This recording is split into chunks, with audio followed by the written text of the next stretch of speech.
యేసుక్రీస్తు నామంన మన తండ్రి అయిన దేవుడికి కృతజ్ఞత స్తుతులు. యేసుక్రీస్తు నామంన మీకు శుభములు, వందనాలు. మన బ్రతుకు, మన జీవితాలు మార్చే దేవుడి మాటల్ని కొన్ని మాటల్ని మనం ధ్యానిస్తాం. మరణం తర్వాత పరిస్థితి ఏంటి, మనం చనిపోయిన తర్వాత ఏమి జరుగుతుందో అనే విషయం చచ్చిపోకముందే మనం తెలుసుకోవాలా. చనిపోయిన తర్వాత ఎలానే తెలుస్తుంది మనకి, అప్పుడు ఉపయోగం లేదు మనకి. చనిపోకముందే మనకు తెలియాలి కనుక, మనం తెలుసుకోవాలి కనుక దేవుడు తన గ్రంథంలో, పరిశుద్ధ గ్రంథంలో దేవుడు రాయించిన కొన్ని మాటలను ధ్యానిస్తాం. ప్రసంగి గ్రంథము 7వ అధ్యాయం 14వ వచనం. సుఖదినమందు సుఖముగా ఉండుము, ఆపద దినమందు యోచించుము. తాము చనిపోయిన తర్వాత జరుగు దానిని నరులు తెలుసుకోకుండా ఉండునట్లు దేవుడు సుఖదుఖములను జతపరిచాడు.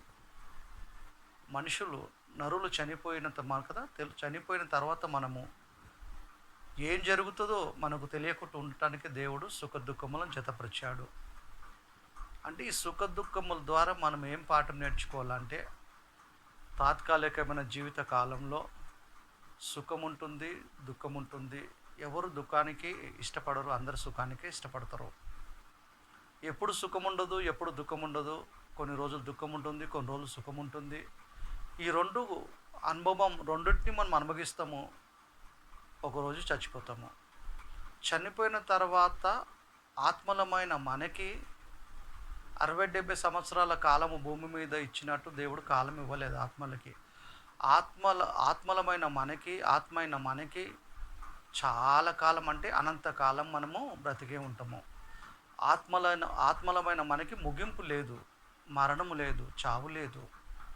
ఈ లోకంలో 60-70 సంవత్సరాల జీవితం బ్రతికి మనం చనిపోతున్నామంటే దేహంలో నుండి వేరవుతున్నాం, కానీ ఆత్మకు చావు లేదు, ముగింపు లేదు. కానీ ఈ శరీరంలో ఉంటూ జీవిస్తున్న జీవితాన్ని బట్టి దేవుడు నరకానికి పంపించాలన్నా, నెమ్మది స్థలానికి పంపాలన్నా అనేది దేవుడు నిర్ణయిస్తాడు, మనం జీవించిన జీవితాన్ని బట్టి. అంటే తాత్కాలికమైన జీవిత కాలంలో మనకు సుఖ దుఃఖాలు ఎలా అయితే ఉన్నాయో, దేహాన్ని వదిలిపెట్టిన తర్వాత ఆత్మకు శాశ్వత కాలమైన సుఖ దుఃఖాలు ఉన్నాయి. బ్రతుకాలం అయితే తాత్కాలిక కాలం, బ్రతుకు ముగిస్తే మనం చనిపోతే శాశ్వత కాలం ఉంది ఆత్మకి. నరకానికి పోతే అనంతకాలం శిక్ష ఉంది, నెమ్మది స్థలానికి పోతే అనంతకాలము నెమ్మది ఉంది. గనుక సుఖమైన దుఃఖమైన ఈ జీవితంలో మనకు తాత్కాలికమైన కాలమే, కానీ సుఖమైన దుఃఖమైన చనిపోయిన తర్వాత శాశ్వత కాలం ఉంటుంది. ఆత్మలమైన మనకి ముగింపు లేదు. ఎందుకు ముగింపు లేదంటే, దేవుడు ఆత్మ కనుక ఆయనలోండి విడిపోయి వచ్చిన దేవుని ఆత్మ నుండి వచ్చిన విడిపోయిన భాగాలము కనుక దేవుడికి ముగింపు లేదు, ఆత్మలమైన మనకు కూడా ముగింపు లేదు. అందుకే చనిపోయిన తర్వాత శాశ్వతమైన ప్రమాదం ఉంది మనకి. చనిపోయిన తర్వాత శాశ్వతమైన ప్రమాదం ఉందని చెప్పే ఆ శాశ్వతమైన ప్రమాదాన్ని తాత్కాలికమైన జీవిత కాలంలో జీవిస్తున్న మనము ముందుగానే గ్రహించి దేవుడి కొరకు బ్రతకాలి మనం. అప్పుడు శాశ్వతమైన ప్రమాదం నుండి, దుఃఖం నుండి మనం తప్పించబడతాం. అందుకే బైబిల్లో దేవుడు రాయించాడు. చూస్తాం మళ్ళొకసారి. ప్రసంగి 7వ అధ్యాయము 14వ వచనం. సుఖదినమందు సుఖముగా ఉండుము, ఆపద్దినమందు యోచించుము. తాము చనిపోయిన తర్వాత జరుగు దానిని నరులు తెలుసుకోకుండా ఉండునట్లు దేవుడు సుఖ దుఃఖములు జతపరిచాడు. అంటే సుఖ దుఃఖముల ద్వారా ఒక పాఠాన్ని నేర్చుకోవాలి మనం. సుఖ దుఃఖాలు ఎలా అయితే బ్రతుకాలములు మనకున్నాయో, బ్రతుకు ముగిస్తే దేహాన్ని వదిలిపెట్టి, లోకాన్ని వదిలిపెట్టి మనం చచ్చిపోతే ఆత్మలకు కూడా ఉంది సుఖ దుఃఖాలు. అది తాత్కాలికమైన 60-70 సంవత్సరాల జీవితాల కాలం కాదు, శాశ్వత కాలం. ఇంకో మాట చెప్పాలంటే అనంతకాలం. నరకానికి పోయిన అనంతకాలం ఉంటాం మనము. వేదన అనుభవిస్తూ, నరకంలో శిక్ష, బాధ ఉంటుంది, వేదన ఉంటుంది. ఆత్మకు మరణం ఉండదు. అదే దేవుడి యందు భయభక్తులు కలిగి మనం మరణిస్తే నెమ్మది స్థలానికి పరదేశకి వెళ్తాము. అనంతకాలం నెమ్మదిగా ఉంటాం, మనము సుఖంగానే ఉండిపోతాం. అక్కడ బాధ, వేదన ఏముండదు. అందుకే 60-70 సంవత్సరాల జీవితానికి ఆశపడి శాశ్వతమైన జీవితాన్ని, సుఖాన్ని పోగొట్టుకోవద్దు మనం. కష్టమైన నష్టమైన చిన్న జీవిత కాలంలో దేవుడి కొరకు మనం బ్రతికితే, మన బ్రతుకు ముగిస్తే, మనం చనిపోయిన తర్వాత ఆత్మల మనము నరకం నుండి తప్పించబడతాము దేవుడి కొరకు బ్రతికితే. చనిపోకముందే ఆ నిర్ణయాన్ని తీసుకోవాలా, ఆయన కొరకు మనం బ్రతకాలా, దేవుని ఇష్టానుసారంగా మనం బ్రతకాలా. వాక్య ప్రకారం మనం బ్రతికితే శాశ్వతమైన దుఃఖంలోకి వెళ్ళము, మనము నరకం నుండి తప్పించబడతాము, నెమ్మది స్థలానికి వెళ్ళిపోతాము. అందుకే చనిపోయిన తర్వాత జరిగే విషయము నరులకు తెలియకుండా ఉండటానికే దేవుడు సుఖ దుఃఖములు జతపరిచాడు. సుఖ దుఃఖముల ద్వారా పాఠాన్ని మనం నేర్చుకోవాలా. తాత్కాలికమైన సుఖము దుఃఖం ఎలా ఉందో, చనిపోయిన తర్వాత ఆత్మ కూడా శాశ్వతమైన దుఃఖం ఉంది, శాశ్వతమైన సుఖం ఉంది. కనుక దేవుడి కొరకు మనం దేవుడి కొరకు మనం బ్రతకగలిగితే, ఆయన ఎందు భయభక్తులు కలిగి మనం జీవించగలిగితే ఖచ్చితంగా నరకాన్ని మనం తప్పించుకోవచ్చు. అందుకే సుఖ దుఃఖాలను దేవుడు జతపరిచాడు మనకి. సుఖ దుఃఖాల ద్వారా ఒక పాఠాన్ని నేర్చుకొని ఆయన కొరకు మనం బ్రతికి చనిపోతే నరకం నుండి తప్పించబడతాము. నమ్మి బ్యాప్టిజం తీసుకున్న మాత్రాన, సేవ చేస్తున్న మాత్రాన, సువార్త నిమిత్తం మనం దండం ఖర్చు పెట్టడం మాత్రాన దేవుడు నరకం నుండి మనం తప్పించాడు. దేవుని కొరకు బ్రతికినప్పుడే, నమ్మి బ్యాప్టిజం తీసుకున్న మనము విశ్వాసాన్ని కాపాడుకుంటూ, మన భక్తిని కాపాడుకుంటూ, ప్రత్యక్షంగా పరోక్షంగా దేవుని సువార్తను, క్రీస్తు మరణం సమాధి పునరుద్ధానాన్ని మనం ప్రకటిస్తూ, దేవుని పనిలో పాలు పొందుతూ, దేవుని ఇష్టాన్ని, దేవుని మన చిత్తాన్ని మనం చేస్తే నరకం నుండి తప్పించబడతాం. కేవలం దేవుని నమ్మితే తప్పించబడము. అది కూడా చనిపోకముందు తెలియాలా. సుఖ దుఃఖముల ద్వారా యోచించాలి మనం. తాత్కాలికమైన సుఖము దుఃఖము నాకు ఎలాగుందో, చనిపోయిన తర్వాత ఆత్మకు ముగింపు లేదు, మరణం లేదు, కాలంతో పని లేదు. కనుక 60-70 సంవత్సరాల కాలం, 100 సంవత్సరాలు కాదు, ఎప్పటికీ బతికే ఉంటాము మనం ఆత్మలము. ఎందుకంటే దేవుడికి ముగింపు లేదు, దేవుని నుండి విడిపోయిన భాగాలం కనుక ఆత్మలమైన మనుషులకు కూడా ఏం లేదు, ముగింపు లేదు. కనుక చిన్న జీవిత కాలంలో దేవుని కొరకు బతకకపోతే శాశ్వత కాలం, అనంత కాలం నరకంలోనికి వెళ్ళిపోతాము మనము. కేకలు ఉంటుంది అక్కడ, శిక్ష అనంతకాలం శిక్ష ఉంటుంది మనకు, నరకంలో వేదన ఉంటుంది. అలాంటి స్థలంలోకి పోకుండా ఉండాలంటే బ్రతుకున్న కాలమే దేవుడి కొరకు మనము బ్రతకాల. చనిపోయిన తర్వాత ఎట్లయినా తెలుస్తుంది నరకానికి పోతే.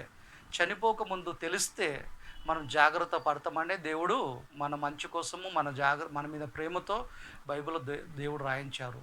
వాళ్ళు చనిపోయిన తర్వాత జరుగు దానిని నరులు తెలుసుకోకుండా ఉండునట్లు దేవుడు సుఖ దుఃఖములను ఏం చేశాడు, జతపరిచాడు. అంటే చనిపోయిన తర్వాత భక్తిగా లేకపోతే శాశ్వతమైన ప్రమాదం ఉంది మనకి. అనంతకాలం శిక్ష ఉంది నరకంలో. క్రైస్తవునుగా మారిన మాత్రాన, నమ్మి బ్యాప్టిజం తీసుకున్న మాత్రాన, సువార్త నిమిత్తం ధనాన్ని ఖర్చు పెడుతున్నామని చెప్పేసి మనం నరకాన్ని తప్పించుకోవటానికి వీల్లేదు. నరకం తప్పించుకోలేము. దేవుడి యందు భయభక్తులు కలిగి వాక్య ప్రకారం మనం జీవిస్తేనే, పరిశుద్ధంగా, పవిత్రంగా, నీతిగా, నిజాతిగా వాక్య ప్రకారం మనం జీవించితేనే నరకాన్ని తప్పించుకుంటాం. ఒకవేళ దేవుడిని కానీ, దేవుడి వాక్యాన్ని కానీ నిర్లక్ష్యం చేస్తే, మనకు నచ్చినట్టు మనం బ్రతుకుతూ దేవుని ఇష్టాన్ని పక్కన పెడితే శాశ్వతమైన శిక్షలోకి, నరకంలోకి వెళ్ళిపోతాం. అది అనంతకాలం శిక్ష. పాతాళంలోకి వెళ్ళిన తర్వాత సత్యం తెలిసిపోతుంది, నేను దేవుడిని నమ్మనందుకే, భక్తిగా జీవించినందుకే నరకానికి వచ్చినాని. తెలిసిన ఉపాయం లేదు అక్కడ మనం. ఎందుకంటే అక్కడ ఉపాయం లేదు, తప్పించుకోవటానికి అవకాశం లేదు. దేవుడి కొరకు మనం పని చేయాలంటే అక్కడ చేయలేము. ఈ భూమి మీద ఉన్నప్పుడు, బ్రతుకున్నప్పుడే మనం తప్పు చేసిన దిద్దుకోవటానికి, తప్పు చేయకుండా బ్రతకటానికి, వాక్యానుసారం జీవించటానికి, దేవునికి మహిమార్థంగా బ్రతకటానికి, దేవుడి పని చేయటానికి ఇప్పుడే మనకు అవకాశం ఉంది. ఈ కాలాన్ని నిర్లక్ష్యం చేస్తే, దేవుడి కొరకు మనం బ్రతకకపోతే, సమయాన్ని సద్వినియోగం చేసుకోకపోతే, అజ్ఞానంగా మనం బ్రతికితే ఖచ్చితంగా చనిపోయిన వెంటనే ఒక క్షణంలోకి నరకంలోకి వెళ్ళిపోతాము. పాతాళంలోకి, నరకంలోకి వెళ్ళిపోతాము. అనంతకాలం శిక్షలోనికి జారిపోతాము. కనుక భక్తి కలిగి జీవిస్తే నరకం నుండి తప్పించబడతాము. అందుకే చనిపోయిన తర్వాత జరిగే విషయము నరులకు తెలియకుండా ఉండటానికి దేవుడు సుఖ దుఃఖములు జతపరిచాడు. ఈ సుఖ దుఃఖముల ద్వారా మనం పాఠం నేర్చుకోవాలా. తాత్కాలికమైన జీవిత కాలంలో సుఖము దుఃఖము ఎలా మనం భరిస్తున్నామో, ఎలా అనుభవిస్తున్నామో మనము, వీటి కోసం ఎలాగైతే మనకు అవగాహన ఉందో, చనిపోయిన తర్వాత ఆత్మకు కూడా శాశ్వతమైన దుఃఖం ఉంది, శాశ్వతమైన సుఖం ఉంది. తాత్కాలిక కాలంలోనే దుఃఖాలని మనం భరించలేకపోతున్నాము. అనంతకాలం శాశ్వతమైన దుఃఖాన్ని మనం నరకంలో భరించగలుగుతామా? మనం భరించలేమని చెప్పే మనుషులందరికీ ఆ నరకాన్ని తప్పించుకోవటానికి దేవుడు చక్కని మార్గాన్ని ప్రాసెస్ని పెట్టాడు. యేసుక్రీస్తుని దేవుడి కుమారుడుగా, ప్రభుగా, రక్షకుడిగా స్వీకరించి నమ్మి బ్యాప్టిజం తీసుకొని ఆయన రక్తములో మన పాపాలు బ్యాప్టిజం ద్వారా కడుక్కొని పాపాల నుండి రక్షించబడిన మనము, పాపాల నుండి తప్పించబడిన మనము భక్తిని, విశ్వాసాన్ని కాపాడుకుంటూ మనం జీవిస్తే నరకం నుండి కూడా తప్పించబడతాము. చనిపోయేదాకా భక్తి కలిగి జీవిస్తే నరకం నుండి తప్పించబడతాము, లేకపోతే తప్పించబడటానికి వీల్లేదు. నిజంగా మనుషులందరూ చనిపోతే నరకానికి పోవటానికి అర్హులే. దేవుడు కనికరించి ఆయన దయ వల్ల, ఆయన జాలి వల్ల, ఆయన ప్రేమ వల్ల, యేసుక్రీస్తుని అంగీకరించటం వల్ల మన పాప క్షమాపణ కలుగుతుంది. మనుషులందరి నిమిత్తం యేసుక్రీస్తు తన ప్రాణాన్ని పెట్టాడు కనుక మన క్షమార్పణ కలుగుతుంది. ఒకవేళ ఆయన ప్రాణం పెట్టకపోతే, మన పాప క్షమార్పణ ఉండకపోతేనే మనం చేస్తే నరకానికి పోతుండే. మన శిక్ష, మనుషుల శిక్ష, అందరి శిక్ష క్రీస్తు భరించి తన ప్రాణాన్ని పెట్టాడు, రక్తాన్ని కార్చాడు. మనుషులందరి నిమిత్తం ఆయన అందరి శిక్ష భరించి మరణించి 3 రోజులకు తిరిగి లేచాడు కనుకనే మనకు పాప క్షమార్పణ కలుగుతుంది. యేసుని అంగీకరించి యేసు కొరకు యేసులాగా బ్రతికి తిరిగి లేస్తామనే నిరీక్షణ కూడా మనకు కలిగింది. కనుక నరకం నుండి తప్పించబడాలంటే ఈ బ్రతుకు కాలంలో దేవుడి కొరకు మనం బతకాల. చనిపోయిన తర్వాత శాశ్వతమైన ప్రమాదం ఉంది, శాశ్వతమైన దుఃఖం ఉంది ఆత్మకి. అనంతకాలం శిక్షలోనికి మనం వెళ్ళకుండా ఉండటానికే ఈ చిన్న జీవిత కాలంలో దేవుడు సుఖ దుఃఖములను జతపరిచి చనిపోయిన తర్వాత ఎలాంటి ప్రమాదం ఉందో దేవుడు బైబిల్లో రాయించాడు. ఆ మాటలు కూడా చూసుకుంటాం. యెషయా గ్రంథము 5వ అధ్యాయము 13-14. కావున నా ప్రజలు జ్ఞానము లేకయే చెరపట్టబడిపోవచ్చున్నారు, వారిలో గనులైన వారు నిరహార్థులుగా ఉన్నారు, సామాన్యులు దప్పిక చేత జరపీడుతులగుదురు. అందుచేత పాతాళము గొప్ప ఆశ పెట్టుకొని అపరిమితముగా తన నోరు తెరుచుచున్నది. వారిలో గనులు, సామాన్యులు, ఘోష చేయువారు, హర్షించువారు పడిపోవుదురు. పాతాళము గొప్ప ఆశ పెట్టుకొని అపరిమితముగా తన నోరు తెరుచుచున్నదని దేవుడు రాయించాడు. అంటే పాతాళంలోకి, నరకంలోకి చాలామంది వెళ్ళిపోతారు అన్నమాట. దేవుడు యందు భయభక్తులు కలిగి ఎవరైతే జీవించరో, ఎవరైతే నామకార్థంగా జీవిస్తారో వాళ్ళందరూ పాతాళం నోట్లోకే వెళ్ళిపోతారు. అందుకే నోరు ఎలా తెరుస్తుందంట? అపరిమితముగా తెరుస్తుంది. అంటే చాలా పెద్దగా నోరు తెరుస్తుంది, చాలామంది వెళ్ళిపోతారు వాటికి. చూడండి, మనం మామూలుగా ఆహారం తినేటప్పుడు కొద్ది తింటాం నైస్గా.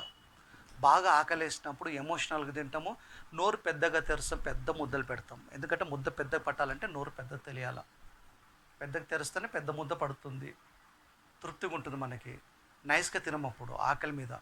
అలానే పాతాళం కూడా చాలా ఆకలితో ఉన్నట్టు కనిపిస్తుంది ఇక్కడ మనకు. అపరిమితంగా గొప్ప ఆశ పెట్టుకొని అపరిమితంగా తను నోరు తెరుస్తున్నదని ఉంది యెషయా గ్రంథం 5:13-14 మనము.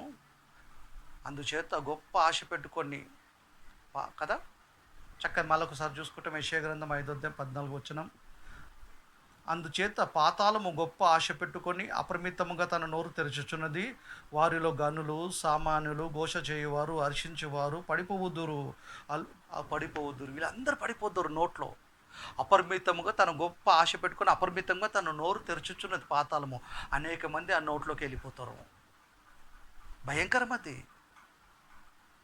చనిపోయిన వాళ్ళు ఎవరైనా వెళ్ళాల్సింది పాతాళ లోకంలోనే 2 సెక్షన్స్ ఉన్నాయి. ఒకటి పరదేశి, ఒకటి వేదనకరమైన స్థలం నరకం. ఈ రెండిటికి మధ్యలో, ఇది కూడా పాతాళమే మళ్ళీ, ఈ రెండిటికి మధ్యలో అగాధం ఉంచబడింది. పరదేశికి నెమ్మది స్థలానికి, నరకానికి వేదనకరమైన స్థలానికి మధ్యలో కూడా అగాధ స్థలం ఉంది. అక్కడి వాళ్ళు ఇక్కడికి, ఇక్కడి వాళ్ళు అక్కడికి దాటడానికి వీలు లేకుండా. మొత్తానికి దేవుడి యందు భయభక్తులు కలిగి ఇట్లా జీవిస్తే నరకం నుండి తప్పించబడతాం మనం. దేవుడి యందు భయభక్తులు కలిగి జీవించలేమనుకో, క్రీస్తుని నమ్మినా, దేవుని నమ్మకపోయినా ప్రమాదమే మనకి. నమ్మి మార్పు కలిగి జీవించకపోయినా, మారు మనసు పొందిన మనము మారు మనసు దగ్గర క్రియలు చేయకపోయినా ఖచ్చితంగా నరకానికి వెళ్ళిపోతాము. అందుకే చచ్చిపోక ముందే మనం మారాలా. మన తప్పులు మన పాపాలు ఏమైనా ఉంటే ఆయన సన్నిధిలో పశ్చాత్తాపపడి ఏడిసి మన తప్పులు మన పాపాలని ఒప్పుకొని విడిచిపెడతాం. అప్పుడు కనికరించబడతాం, మనము తిరిగి చేయకుండా జీవిస్తాం. అలా జీవించటానికి దేవుని సహాయాన్ని కోరుతాం. అలా కోరినప్పుడు తన ఆత్మని పరిశుద్ధాత్మని మనలో ఉంచాడు కనుక దేవుడు ఆ పరిశుద్ధాత్మ ద్వారా మనకు సహాయం చేస్తాడు మనం పరిశుద్ధంగా జీవించటానికి. అప్పుడు మనం చచ్చిపోతే నరకానికి పోయే ప్రసక్తి లేదు. మనకి పాతాళం నోట్లోకి పోయే ఛాన్స్ మనకు ఉండదు. తెలిస్తే ప్రయోజనం లేదు మనకు పాతాళం కోసం, పరదేశం కోసం. వాక్య ప్రకారం మనం జీవిస్తేనే మనకు ప్రయోజనం ఉంది. నరకానికి వెళ్తే ఎట్లని తెలుస్తుంది నరకం ఉందని? లాభమైంది మనకి, తప్పించుకోలేము అక్కడికి. అందుకే చనిపోక ముందే తెలియాలి మనకి. చనిపోయిన తర్వాత శాశ్వతమైన ప్రమాదం ఉంది, అనంతకాలం శిక్ష ఉంది. ఆత్మకని ఆరని అగ్నిలో చావని ఆత్మకి తరగని శిక్ష. తరగని శిక్ష అంటే అనంతకాలం శిక్ష, ముగింపు లేదు ఆ శిక్షకి. బ్రేక్ ఇవ్వడు దేవుడు ఎప్పుడెక్కడ. క్షమించి మళ్ళీ బయటికి రప్పాడు మనని. ఆయన మాట విననందుకు, ఆయన ఇష్టాన్ని చేయనందుకు ఆత్మలమైన మనకి అనంతకాలం శిక్ష విధించబడుతుంది. దేవుడు విధిస్తాడు నరకంలో. అలాంటి శిక్ష నుండి తప్పించుకోవటానికే యేసుక్రీస్తుని లోకానికి పంపించాడు. మనుషులందరి శిక్షను ఆయన మీద వేస్తాడు, మోపాడు. అందరి నిమిత్తం ఆయన ప్రాణాన్ని పెట్టాడు, రక్తాన్ని కార్చాడు. పాప క్షమాపణ కలుగుతుంది, మనకి కలిగింది. నమ్మి బ్యాప్టిజం తీసుకున్న, పాపాలు కడుక్కున్న మనము, పాప క్షమాపణ పొంది పరిశుద్ధులుగా మారిన మనము పరిశుద్ధంగా చివరి దాకా జీవించాలా. విశ్వాసాన్ని, భక్తిని కాపాడుకుంటూ చనిపోయిన దాకా భక్తి కలిగి మనం జీవిస్తే ఖచ్చితంగా నరకం నుండి తప్పించబడతాము, నెమ్మది స్థలానికి వెళ్ళిపోతాము. పాతాళం గొప్ప ఆశ పెట్టుకొని చూస్తున్నాం. అపరిమితంగా తన నోరు తెరుచుతుంది.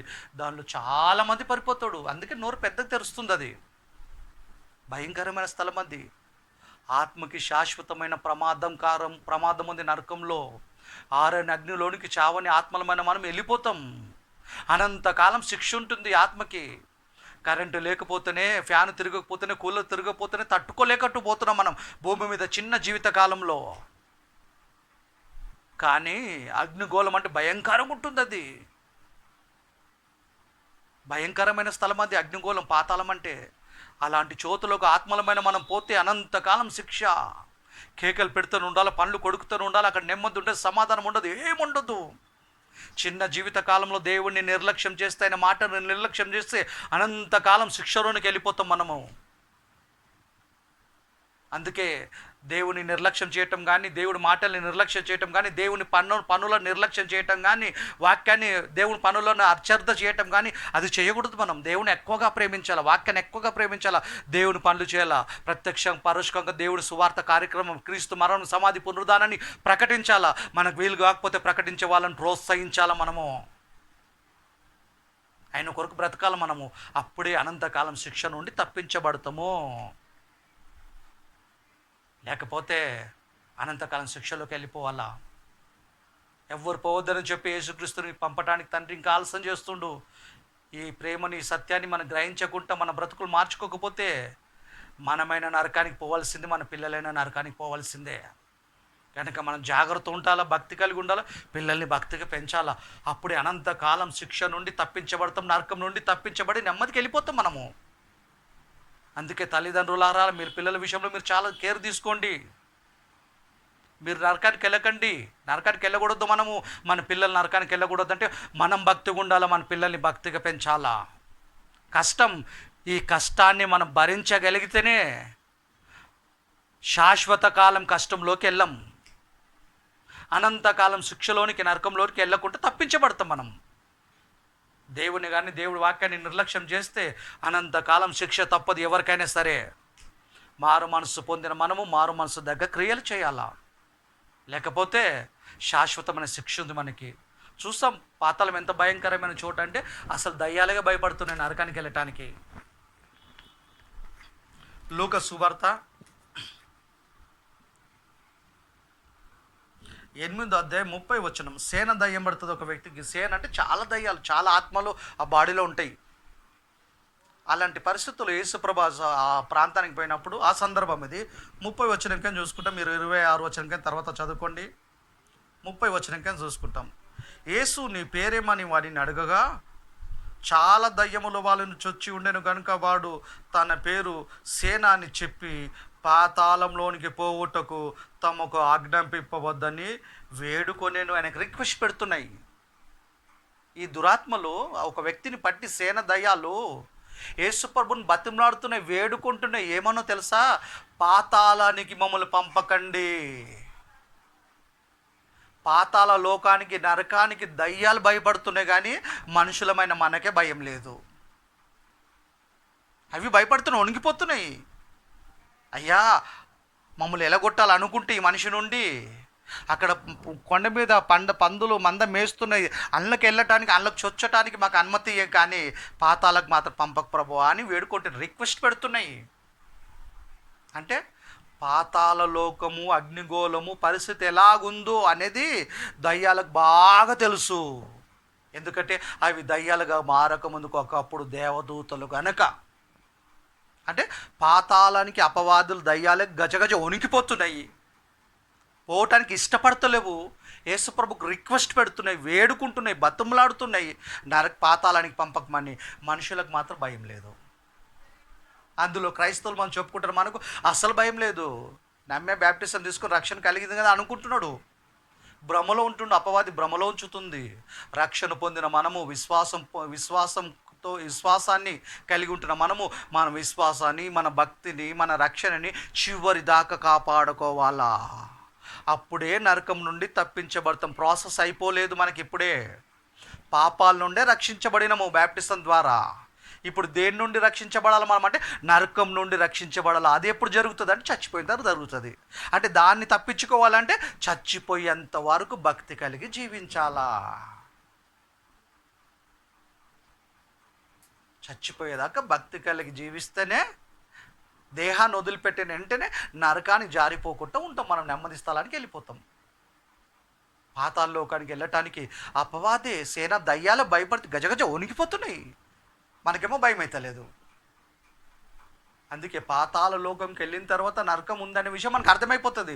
అక్కడ అర్థమైనా మనకు ఉపయోగం లేదు, తప్పించుకునే ఛాన్స్ లేదు. కనుక బతుకున్నప్పుడు మనం తెలుసుకొని మన బ్రతుకు, మన మనసు మార్చుకోవటానికి దేవుడు పాఠాన్ని పెట్టాడు, బైబిల్లో రాయించాడు. కనుక ఈ వాక్యాన్ని మనం నేర్చుకుంటూ, మన హృదయాలను భద్రపరుచుకుంటూ మన పిల్లలకు అభ్యాసం చేయాలా.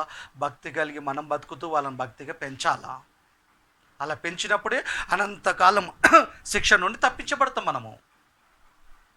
ఆ శిక్ష నుండి తప్పించబడాలని దేవుడు ఎదురు చూస్తుండు. తెలిసి తెలియక చేసిన తప్పులు మనం క్షమించుకుంటూ దేవుడు క్షమిస్తూ వస్తున్నాడు. ఇంకా ఆయన ప్రేమని, ఆయన దయని అలసిగా తీసుకోకూడదు. మనం దేవుడికి భయపడాలా, దేవుని సన్నిధిలో వణకాలా, పాపం చేయకూడదు, పరిశుద్ధంగా జీవించాలా, అబద్ధాలు ఆడొద్దు, ఎవరిని మోసం చేయొద్దు, సంపాదించాలా, అక్రమం కాదు క్రమంగా సంపాదించాలా. సుఖపడితే తప్పలేదు, క్రమంగా సుఖపడాలి, అక్రమంగా సుఖపడొద్దు, అక్రమైన దారులు తొక్కొద్దు. దేవుడి కొరకు జీవించాలి మనం. లోక సంబంధంగా ఉండకూడదు, లోకానికి ప్రత్యేకంగా జీవించాలి మనం. దేవునికి మహిమార్థంగా జీవించాలి మనం చచ్చిపోయేదాకా. అలా జీవించినప్పుడే బ్రతికినంత కాలం దేవుని చల్లని చూపు మన మీద, మన పిల్లల మీద, మన కుటుంబం మీద ఉంటుంది. బ్రతుకు ముగిస్తే పరదేశంలో చోటు ఉంటుంది. యేసు వస్తే పరలోకానికి వెళ్తాం, లేకపోతే పరదేశం మిస్ అయిపోతుంది, పరలోకం మిస్ అయిపోతుంది. ఎలా జీవిస్తాం అనేది మన చేతిలో ఉంది. దేవుడికి మహిమార్థంగా జీవిస్తావా, నరకాన్ని తప్పించుకోవచ్చు. దేవుడికి అవిదేవుడు అవుతావా, ఖచ్చితంగా నరకానికి వెళ్తావు. తదితర చూసుకుంటాం.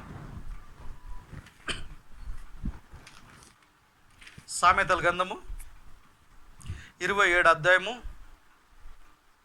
20వ వచనం. పాతాళము నాకును అగాధ కూపము నాకును తృప్తి కానే రాదు. ఇందాక యెషయా గ్రంథం 5వ అధ్యాయం 13, 14 ఏం చూసుకున్నాం? గొప్ప అందుచేత పాతాళము గొప్ప ఆశ పెట్టుకొని అపరిమితంగా తన నోరు తెరుచుచున్నదంట. ఇక్కడేమంటుండు? పాతాళం కానీ అగాధ కూపం కానీ ఎంతమంది అయినా మింగుతుంది, దాని తృప్తి అనేదే ఉండదంట దానికి. అంటే ఎంతమంది అయినా పడతారు పాతాళ లోకంలో, దాని నోట్లో ఎంతమంది అయినా పడిపోతుంటారు. దేవుడు యందు భయభక్తులు లేని వాళ్ళందరూ అందులో పడిపోతారు. దేవుని నమ్మని వాళ్ళందరూ అందులో పడిపోతారు. దేవుని నమ్మిన నామకర్త వేషధారణగా బతకటం వాళ్ళందరూ అందులోకి పోతారు. ఎందుకు? పాతాళ లోకంలోకి, నరకంలోకి వెళ్ళిపోతారు కదా. అందుకు చెప్పాడు సామెతలు 27వ అధ్యాయము 20 వచనం, పాతాళము నాకును అగాధ కూపము నాకును తృప్తి కానే రాదు. ఎంత తిన్న తృప్తి ఉండదంటారు కొంతమందికి. పాతాళం తృప్తి అనేది లేదంట. అప్రమితంగా నోరు తెరుస్తుంది. ఎంతోమంది పడిపోతున్నారు వాళ్ళకి. ఇప్పటికీ చాలామంది వెళ్ళిపోయారు అలా. ఎన్నో మిలియన్స్ మంది పడిపోయి ఉంటారు అలా.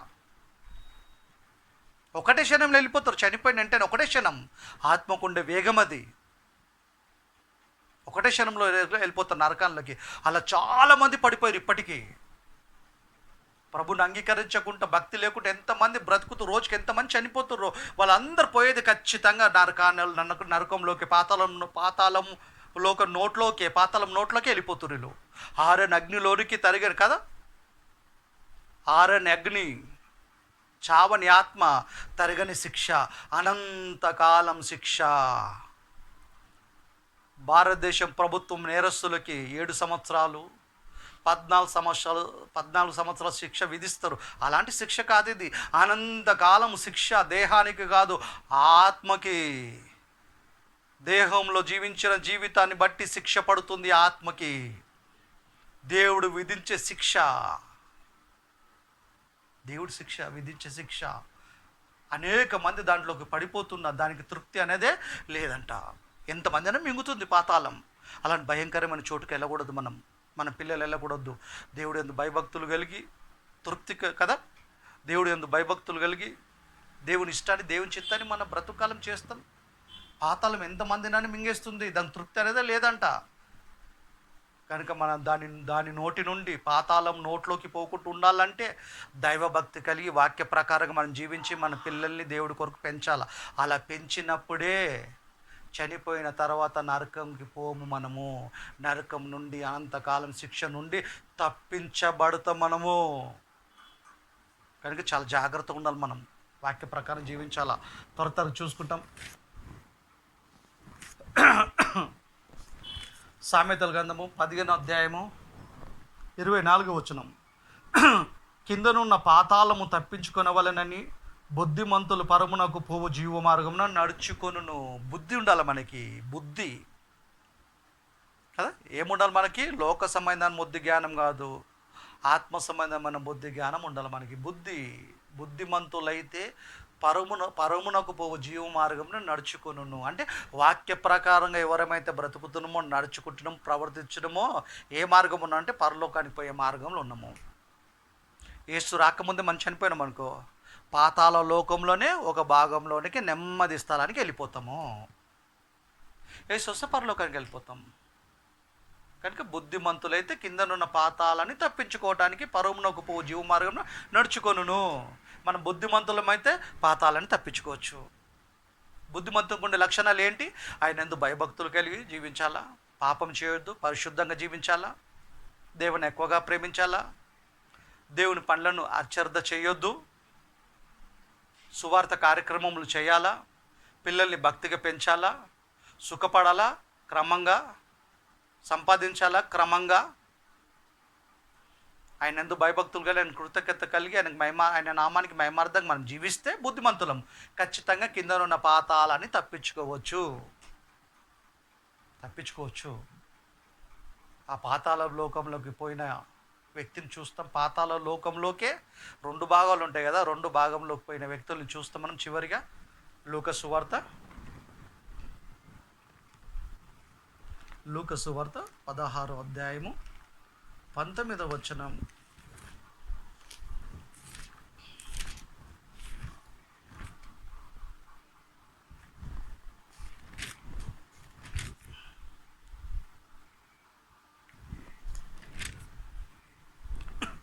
లూకా సువార్త 16:19 వచనం. ధనవంతుడు ఒకడుండెను. అతడు ఊదారంగు బట్టలను సన్నంపు నార వస్త్రములు ధరించుకొని ప్రతిదినము బహుగా సుఖపడుచుండువాడు. లాజరును దరిద్రుడు ఉండెను. ధనవంతుని పేరు చెప్పలే, దేవుడు రాయించలే, లాజరుని పేరు రాయించాడు. అంటే భక్తుల్ని గుర్తుపెట్టుకుంటాడు ఆయన. దేవుడిని ప్రత్యేకత, దేవుని స్వభావం ఏంటంటే భక్తుల్ని విడిచిపెట్టాడు. మనం భక్తిగా ఉంటే మనం మర్చిపోడు, మన పిల్లలు భక్తిగా ఉంటే మనం పిల్లల్ని మర్చిపోడు. భక్తిగా పెంచాల వాళ్ళని, మనం భక్తిగా ఉండాలా. లాజరును దరిద్రుడు ఉండెను, వారు కుడుపులతో నిండిన వాడై ధనవంతుని ఇంటి వాకిట్ట పడి ఉండి అతని బల్ల మీద నుండి పడు రొట్టె ముక్కలతో ఆకలి తీర్చుకొని గోరెను. అంతేకాక కుక్కలు వచ్చి వాని కురుపులు నాకెను. దరిద్రుడు చనిపోయి దేవదూతల చేత అబ్రహాము రొమ్మునకు ఆనుకొనుటకు కొనిపోబడెను. ధనవంతుడు చనిపోయి పాతిపెట్టబడెను. అప్పుడు అతడు పాతాళంలో బాధపడుచు కన్నులెత్తి దూరము నుండి అబ్రహామును చూచి అతని రొమ్మున ఆనుకొని ఉన్న లాజరును చూచి, తండ్రిపైన అబ్రహామా, నా యందు కనికరపడి తన వేలుకొన నీళ్ళలో ముంచి నా నాలుకను చల్లార్చుటకు లాజరును పంపుము, నేను ఈ అగ్నిజ్వాలలో ఏతన పడుచున్నానని కేకలు వేసి చెప్పాను. గాథ ఇది, ఉపమానం కాదు, వాస్తవం ఇది. కథ కాదు ఇది, గాథ. ఊహించి చెప్పింది కాదు, స్టోరీ కాదు ఇది. పాత నిబంధనలు పాతాళం కోసము చెప్పబడింది, కానీ కంప్లీట్గా పాతాళ లోక పరిస్థితి ఎవరైనా ఎక్కడ ఇవ్వలేదు. దేవుడు మనకు కొత్త నిబంధనలో రాయించాడు కంప్లీట్గా. ఎవరైనా ఏమనంటే ధనవంతుడున్నాడు, లాజరున్నాడు, భేదవాడు ధనవంతుడు అని చెప్పి దేవుడికి పక్షపాతం కాదు. ఈ లాజర్ అనే భేదవాడుకి సరైన తిండి లేదు, ఉండటానికి చోటు లేదు, సరైన దుస్తులు లేరు, నా అనే వాళ్ళు లేరు. కట్టిక భేదవాడు, దేవుడు యందు భయభక్తులు కలిగి జీవించినవాడు. దేవదూతలు వచ్చి వెంటనే రిసీవ్ చేసుకున్నారు.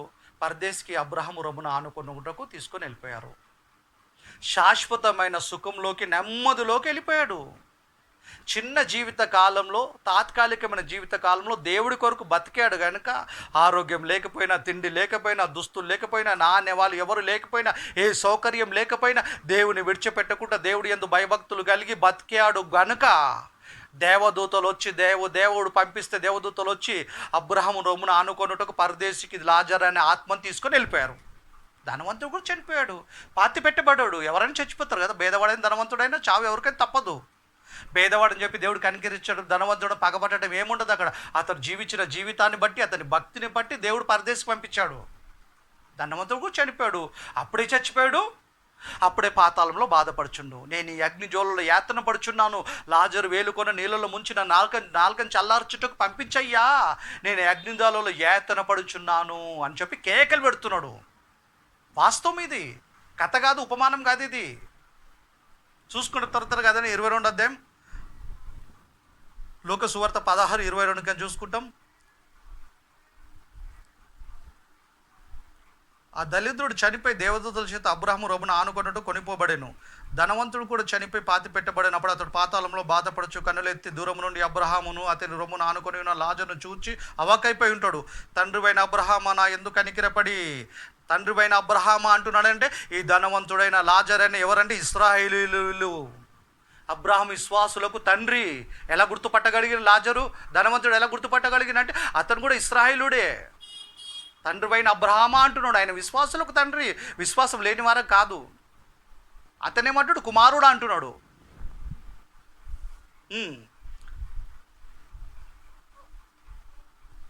తండ్రివైన అబ్రహామా, నా యందు కనికరపడి తన వేలుకొన్న నీళ్ళను, మళ్ళీ 23 చదువుకుంటాం. అప్పుడు అతడు పాతాళంలో బాధపడుచు 22 ఆ దళితుడు చనిపోయి, లూకా సువార్త 16:22 ఆ దళితుడు చనిపోయి దేవదూతల చేత అబ్రహాము రొమ్మున ఆనుకొనుటకు కొనిపోబడెను. ధనవంతుడు కూడా చనిపోయి పాతి పెట్టబడెను. అప్పుడు అతడు పాతాళంలో బాధపడుచు కన్నులెత్తి దూరం నుండి అబ్రహామును అతని రొమ్మున ఆనుకొని ఉన్న లాజరును చూచి, తండ్రివైన అబ్రహామా, నా యందు కనికరపడి తన వేలుకొని నీళ్ళలో ముంచిన నాలుకను చల్లార్చుటకు లాజరును పంపుము, నేను ఈ అగ్నిజ్వాలలో యాతన పడుచున్నానని కేకలు వేసి చెప్పాను. అందుకు అబ్రహాము, కుమారుడా, నీవు నీ జీవితకాలం అంతా నీకు ఇష్టమైన సుఖం అనుభవించితే అలాగనే లాజరును కష్టము అనుభవించడం జ్ఞాపకం చేసుకోనము. అంటే ఆత్మకు మెమొరీ బాగుంటుంది. ప్రజెంట్గా భూమి మీద ఏం జరుగుతుందో తెలియదు, కానీ మనం బ్రతుకాలం అంతా గుర్తుంటుంది మనకి.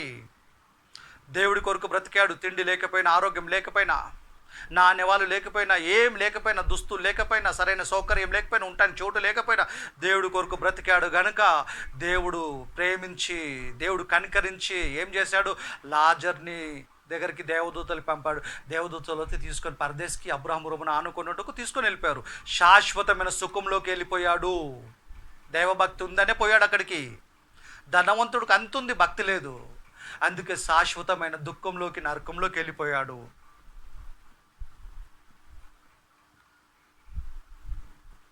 నా యందు నేను ఈ అగ్నిజ్వాలలో యాతన పడుచున్నాను కేకలు వేసి చెప్పాను. అందుకు అబ్రహాము, కుమారుడా, నీ జీవితకాలం అంతా నీకు ఇష్టమైన సుఖం అనుభవించి లాజరును అలాగనే కష్టం అనుభవించిన జ్ఞాపకం చేసుకున్నాము.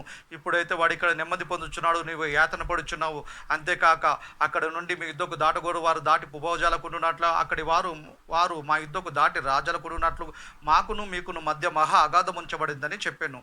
అప్పటితోడు తండ్రి అలాగైతే నాకు 5 సహోదరులు ఉన్న వారును వేదనకరమైన స్థలమునకు రాకుండా వారికి సాక్ష్యం ఇచ్చుటకే నా తండ్రి ఇంటికి వారిని పంపబలని నేను వేడుకొనుచున్నాను అని చెప్పాను.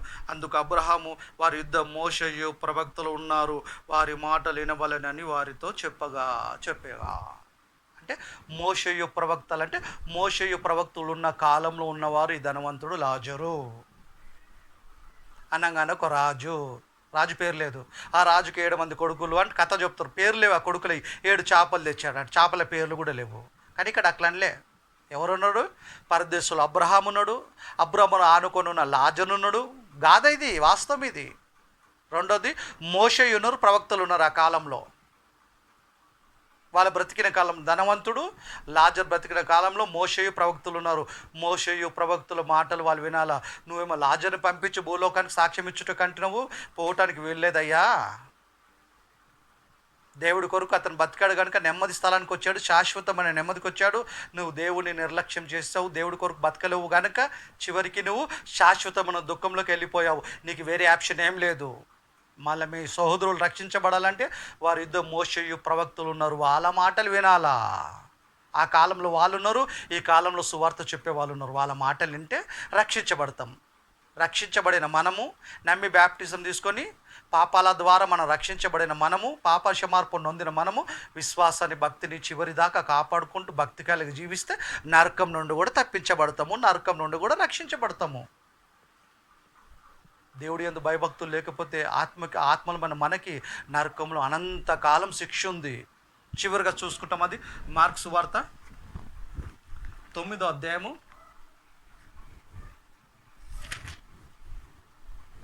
మార్కు సువార్త 9వ అధ్యాయం 48వ వచనంలో ఒక చక్కని మాట ఉంటుంది. నరకమున వారి పురుగు చావద్దు, అగ్ని ఆరదు. పురుగు అంటే ఆత్మ. నరకంలో వారి పురుగు చావద్దు, అగ్ని ఆరదు అంటే చావని ఆత్మకి, ఆరిని అగ్నిలో తరగని శిక్ష. బాగా వినండి, ఆరని అగ్ని ఆరదు, చావని ఆత్మకు చావు లేదు, తరగని శిక్ష ఎప్పుడు తగ్గదిగా, ఎప్పుడు తరగదిగా, ఎప్పుడు కాలిపోతూనే ఉంటాం. అందుకే సేనా దయ్యం పట్టిన దయ్యాలు భయపడుతున్నాయి. అయ్యా ప్రభువా, మమ్మల్ని పాతాళానికి పోవటానికి అనుమతి ఇవ్వకండి, అక్కడ పందులు మోస్తున్నాయి, కొండ మీద పందులు చొచ్చడానికి అవకాశం మాకు ఇవ్వండి అని వేడుకుంటున్నాయి, రిక్వెస్ట్ పెడుతున్నాయి. పాతాళ లోకానికి దయ్యాలు గజగజ ఉనికిపోతున్నాయి. మనమేమో భయపడతలేం, పాతాళ లోకం గురించి మనకు తెలియదు కనుక. అందుకే దేవుడు పాతాళంలో ఉన్న వారి గురించి, పరదేశంలో ఉన్న వారి గురించి, భక్తులు ఎక్కడ పోతారో, భక్తి లేని వారు ఎక్కడ పోతారో అనే విషయాన్ని మనకు తెలియటానికి దేవుడు బైబిల్లో చరిత్ర రాయించాడు, గాథను రాయించాడు. పరదేశంలో అబ్రహాం, లాజర్ మాత్రం లేరు, చాలామంది ఉన్నారు. అందుకే అబ్రహాం అంటాడు, ఇక్కడి వారు మీ యుద్ధకు దాటి భోజాలకుండునట్లు, అక్కడి వారు మా యుద్ధకు దాటి రాజాలకుండునట్లు మాకు మీకు మధ్య అగాధం ఉంచబడింది అంటాడు అబ్రహాము. ధనవంతుడితో చెప్తాడు. అంటే పాతాళంలో కూడా, నరకంలో కూడా చాలామంది ఉన్నారు, పరదేశులు కూడా చాలామంది ఉన్నారు. వీళ్ళు భక్తులు, వీళ్ళు భక్తి లేని వారు. దేవుడి కొరకు బ్రతికిన వాళ్ళు నెమ్మదికి వెళ్తారు, దేవుడి కొరకు బ్రతకని వాళ్ళు శిక్షలోకి వెళ్ళిపోతారు. మళ్ళీ నరకంలోకి పోయే టైం ఎంత పడుతుందో తెలుసా? చివరిగా ఒక్క మాట చూసుకుంటాం, యోబు గ్రంథము. నరకంలోకి పోవటానికి సమయం ఎంత పడుతుందో దేవుడు నిజంగా బైబుల్ ఎంత వండర్ఫుల్ గ్రంథం అంటే అది చాలా ఆనందం కలుగుతుంది ఈ వాక్యాన్ని మనం చదువుతుంటే. యోబు గ్రంథము 21:13. వారు శ్రేయస్సు కలిగి తమ దినములు గడుపుదురు, ఒక్క క్షణములోనే పాతాళానికి దిగుదురు. ధనవంతుడు ఒక్క క్షణంలోకి ఒకటే ఒక క్షణం, 1 సెకండ్లోకి నరకంలోకి వెళ్ళిపోయాడు. ఆత్మకంత వేగం ఉంటుంది. మనం కూడా చచ్చిపోతే ఒకటే ఒక క్షణం అండి. దేహాన్ని వదిలిపెడితే స్పాట్లో కన్ను రెప్పగొట్టి తీయటం కూడా ఆలస్యమే. అంతకంటే తొందరగా వెళ్ళిపోతాం కిందికి, ఒకే క్షణంలో వెళ్ళిపోతాం నరకానికి. భయంకరమైన శిక్షలోకి జారిపోతాం. అందుకే చిన్న జీవిత కాలం దేవుడు మనకి ఇచ్చినప్పుడు ఈ జీవితాన్ని కాలాన్ని సద్వినియోగం చేసుకుంటూ, నమ్మి బ్యాప్టిజం తీసుకున్న మనము, మారు మనసు పొందిన మనము, మారు మనసు దగ్గర క్రియలు చేస్తూ వాక్య ప్రకారంగా దేవుడు చెప్పినట్టు బ్రతుకుతాం. మన పిల్లల్ని అలా పెంచుతాం. అలా పెంచితే చనిపోయిన తర్వాత నరకం నుండి, శిక్ష నుండి, అనంతకాలం శిక్ష నుండి తప్పించబడతాం. మనము నరకం నుండి తప్పించుకోవచ్చు, అనంతకాలం శిక్ష నుండి తప్పించుకోవచ్చు, నెమ్మది స్థలానికి వెళ్ళిపోవచ్చు. మనం ఆయన కొరకు బతుకుతే దేవుడు నరకానికి పంపడమనని. ఈ వాక్యం దేవుడు దీవించునాక. యేసుక్రీస్తు నామంలో మీ అందరికీ వందనాలు. ప్రార్థన చేసుకుంటాం. పరలోకమందున్న పరిశుద్ధుడా మా తండ్రి, ఈ సమయాన్ని తరుణాన్ని మాకు ఇచ్చిన విధానాన్ని బట్టి మీ కుమారుడు మా రక్షకుడైన యేసు నామంన మీకు కృతజ్ఞత స్తుతులు స్తోత్రములు తండ్రి. అయినా మేము వినువారు మాత్రమే ఉండి మమ్మల్ని మేము మోసపుచ్చుకోకుండా వాక్య ప్రకారంగా మేము బ్రతకడానికి మా అందరికీ సహాయం చేయండి. వాక్యమైన మీ పిల్లలందరినీ కూడా దీవించండి. అందరి అవసరతలు ఎరిగిన తండ్రి సహాయం చేయండి. చిన్న జీవితానికి ఆశపడి, చిన్న జీవితానికి కష్టాలు భయపడి, మీకు అవిధేయులం కాకుండా శాశ్వతమైన జీవితాన్ని మా దృష్టిలో పెట్టుకొని, మీ యందు భయభక్తులు కలిగి, మీకు కృతజ్ఞత కలిగి, మీ నామానికి మహిమార్థంగా మేము జీవించే గొప్ప భాగ్యాన్ని మాకు దయచేసి, నైనా మా టైం అయిపోతే నైనా మా పితరుల వద్దకు మేము వెళ్ళాలి, కానీ తరిగిన శిక్షలోనికి, నరకంలోకి మేము జారిపోకుండా నైనా మమ్మల్ని కాపాడమని, మా పిల్లల్ని కాపాడమని, మీ కొరకు మేము బ్రతకటానికి, మా పిల్లల్ని మేము పెంచడానికి, వాళ్ళు పెరగటానికి కూడా మీరు సహాయం చేయమని, మమ్మల్ని మా అవసరతలన్నీ ఎరిగిన తండ్రి మాకు సహాయం చేయండి తండ్రి. అయ్యా మమ్మల్ని ధనవంతులు మీరు చేయకండి నాయన, కానీ ఎవరిని అప్పడగకుండా నాయన, అన్నానికి వస్త్రాలకి లోటు లేకుండా మమ్మల్ని ఆశీర్వదించమని మీ కుమారుడు మా రక్షకుడైన క్రీస్తు పేరట ప్రార్థిస్తున్నాం తండ్రి. ఆమేన్. మన తండ్రి అయిన దేవుని ప్రేమ, ఆయన కుమారుడు యేసుక్రీస్తు కృప, పరిశుద్ధాత్మ అన్ని సావాసం మనకు, ఆయన పిల్లలందరికీ ఇప్పుడు ఎప్పుడు ఎల్లప్పుడు తోడే ఉండును గాక. ఆమేన్. యేసుక్రీస్తు నామమున మీ అందరికీ వందనాలు.